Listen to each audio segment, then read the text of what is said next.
The following decisions were made by Grand Prix Commission, which was composed of Messrs. Carmelo, who is Dorna's chairman, Paul of FIM, Herve, and Biense, in a meeting held in Assen on June 24, 2022. Carlos from Dorna, Mike from IRTA, secretary of the meeting, and Corrado, director of the technology, were present in the meeting. Test restrictions for Moto3 and Moto2. Because of the rise in the number of events of the calendar, the Moto3 and Moto2 class teams have asked to have the number of days allotted for private testing conducted. Testing will be limited starting with the 2023 season to one formal 3-day test will be conducted before the season begins, 4 more days of testing in private. Between the final race of the season and November 30th, there will be no restrictions on testing with inexperienced riders. The Commission decided to provide an exemption for Moto2 class teams utilizing vehicles supplied by chassis builders who failed to collect 6 concession points in the 2 years prior. These teams will be categorized as concession teams like MotoGP. 3 concession points for the first place, 2 concession points for the second place, 1 concession point for third place. These concession teams are allowed to 1 official 3-day test will be conducted before the season begins, 7 extra days of testing in private.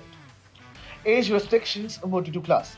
The minimum age requirement for all GP classes, MotoGP, Moto2 and Moto3 will be 18 years old starting in 2023.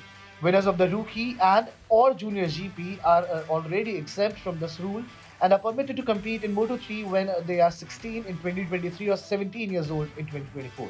The Moto2 World Championship may now be entered at 17, thanks to the exemption which will now also apply to the winner of the European Moto2 Champion of 2023. Moto3 and Moto2 classes handbar grips. Recently, it has been discovered that certain Moto3 teams have installed longer handlebar grips. The idea is to give their riders more room to slip their hands closer to the forks to increase body's aerodynamic impact on straight race. Due to the rider's decreased control of the motorbike in this position, this activity is regarded as being quite unsafe. In light of this, the handlebar grip's overall length in Moto3 and Moto2 is now limited to 130 mm with immediate effect.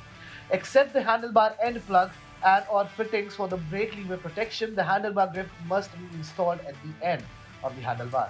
Cost of a Moto3 rolling chassis. The cost of a fully functional rolling chassis, which only has to include a working engine, an ECU, a data logger, a transponder and radio data transmitter and receivers, will be restricted to £87,000 excluding VAT and freight charges. In comparison to the present price of £85,000, this is merely a minor rise. A crash detection alarm update kit is available for teams who want to use their 2022 computers in 2023. While the motorbike is moving, any technology that alters or varies the static riding height is already prohibited.